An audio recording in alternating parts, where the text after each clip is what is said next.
بسم اللہ الرحمن الرحیم۔ ہر ذی شعور اور ذی مرتبہ شخص یہ بات جانتا ہے کہ جسے اللہ مقام و مرتبہ عطا فرماتا ہے اس کی سوچ بہت بلند اور بالا ہوتی ہے۔ ہمارا سلسلہ امیر المجاہدین کا تذکرہ اور ان کی یادیں جاری و ساری ہے۔ میرے استاد محترم امیر المجاہدین بھی اللہ کے چنے ہوئے بندے تھے۔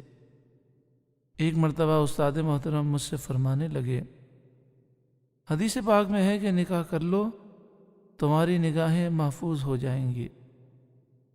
آپ فرمانے لگے، مولانا حدیث تو برحق ہے، سرکار دو عالم صلی اللہ علیہ وسلم کا ہر فرمان سچا ہے، لیکن ہم معاشرے میں نگاہ دوڑاتے ہیں تو ہمیں ایسے کئی لوگ نظر آتے ہیں جو نکاح تو کر لیتے ہیں مگر ان کی نظر محفوظ نہیں ہوتی۔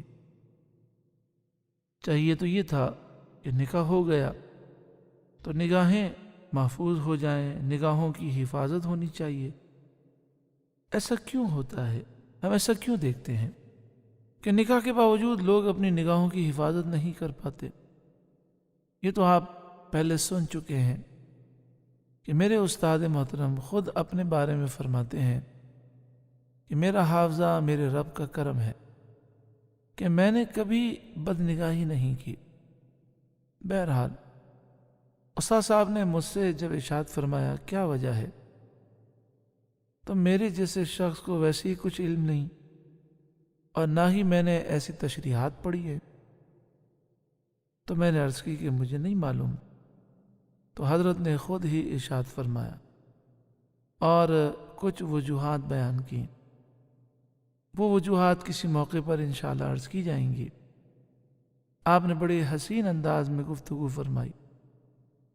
اس میں سے ایک بات آپ نے یہ ارشاد فرمائی جس کا خلاصہ یہ تھا کہ نکاح کے وقت جو برکات اور انوار اترتے ہیں اور نکاح کی جو برکتیں ہیں، ہو سکتا ہے کہ مسلمان ان برکتوں کو شاید ضائع کر رہے ہیں۔ یعنی نکاح میں آج کل جو رسومات ہیں اور غیر شرعی کام ہیں، ان غیر شرعی کاموں کی طرف آپ نے ارشاد فرمایا، اور اس وجہ سے جو برکات نکاح کے وقت اترتی ہیں وہ ناجائز رسومات اور گناہوں کی وجہ سے وہ برکات کے جو فوائد ملنے چاہیے وہ ہم نہیں پا سکتے۔ شاید اس وجہ سے آج چاہے آدمی نکاح کر بھی لیتا ہے مگر وہ بد نگاہی سے باز نہیں آتا، اور پھر نکاح کے موقع پر گناہ کرنے کی وجہ سے جب برکات کا وہ نزول نہیں ہوتا تو اس کا ایک نقصان یہ بھی ہوتا ہے کہ میاں بیوی کے درمیان جو محبت ہونی چاہیے وہ محبت پیدا نہیں ہوتی، کیونکہ شریعت کی روح سے قاعدہ یہ ہے کہ جب دولہا کہتا ہے میں نے قبول کیا، یعنی نکاح جیسے ہی منعقد ہوتا ہے ایک خاص رحمت نازل ہوتی ہے جو دلہا دلہن کے دو دلوں کو جوڑ دیتی ہے۔ ہمارے آقا و مولا صلی اللہ علیہ وسلم نے فرمایا، نکاح سے بڑھ کر کوئی چیز نہیں جو دو اجنبیوں میں محبت پیدا کر دے۔ یعنی نکاح سب سے بڑی چیز ہے، یہ ایک ایسا پیارا رشتہ ہے کہ جیسے ہی نکاح ہوتا ہے، میاں بیوی پہلے اجنبی تھے، نکاح کے بعد وہ ایک دوسرے کے ہمدرد غمخوار ہو جاتے ہیں، ساتھی و رفیق ہو جاتے ہیں، ایک دوسرے کے مددگار ہو جاتے ہیں۔ مگر افسوس ان گناہوں کی وجہ سے آج شادیاں ناکام نظر آتی ہیں۔ امیر المجاہدین کی فکریں اور آپ کی یادیں بیان ہو رہی ہیں تاکہ ہم بزرگوں کے نقش قدم پر چلیں، تو اس ضمن میں ایک بزرگ کی بڑی پیاری سوچ اور فکر میں پیش کرتا ہوں۔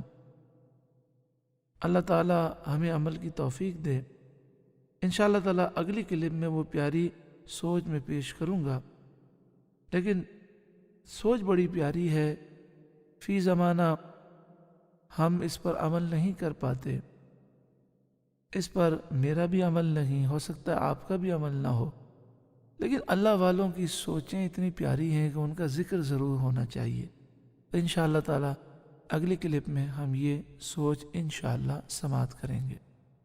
اللہ تعالی ہمیں امیر المجاہدین کے فیوز و برکات سے روشن منور فرمائے. آمین. صلی اللہ علیہ وآلہ وسلم.